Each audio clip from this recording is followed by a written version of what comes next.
गुरु अनंत देव की गंभीर वाणी गूंजती है। हे मेरे प्रिय शिष्यों, आज वह दिन है जब तुम्हारी शिक्षा पूर्ण होती है। अब तुम्हारा कर्तव्य है कि तुम इस ज्ञान को मानवता के कल्याण हेतु प्रयोग करो।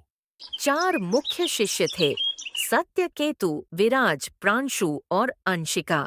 वे वर्षों से गुरु की छत्र छाया में तपस्या, शास्त्र और दिव्य विद्याओं का अभ्यास कर रहे थे। गुरु बोले, अब तुम्हारी अंतिम परीक्षा है। एक रहस्यमय वन में जाना है, जहां एक अदृश्य यंत्र छिपा है। वह यंत्र तुम्हारी बुद्धि, संयम और सच्चाई की परीक्षा लेगा। वन में प्रवेश करते ही विचित्र घटनाएं घटने लगती हैं।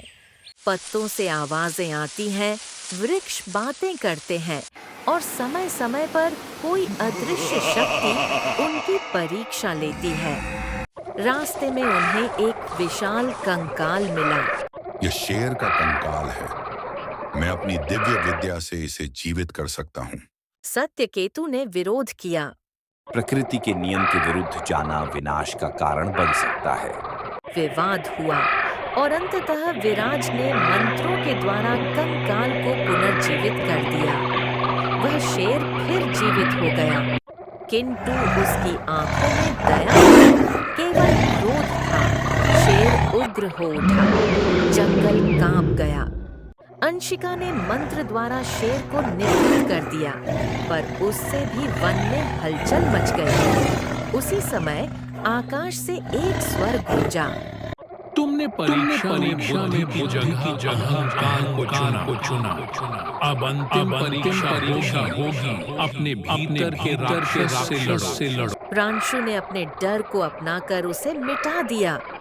अंशिका ने अपने अहंकार को स्वीकार कर उसे साध लिया। सत्यकेतु ने शांति से संयम रखा। विराज, जिसने विद्या का दुरुपयोग किया था, पराजित हो गया। तीनों शिष्यों ने मिलकर विराज को उसके भ्रम से मुक्त किया और गुरु की वाणी फिर सुनाई दी। वास्तविक विद्या वही है जो भीतर के अंधकार को मिटा सके।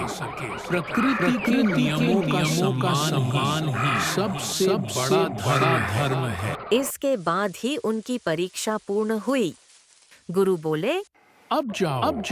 यह ज्ञान दिखाने के लिए नहीं, उपयोग के लिए है। जहाँ अंधकार हो, वहाँ दीप बनो। जहाँ भ्रम हो, वहाँ विवेक बनो। चारों शिष्य चार दिशाओं में निकले, पर हृदय में एक ही उद्देश्य लेकर: विश्व का कल्याण।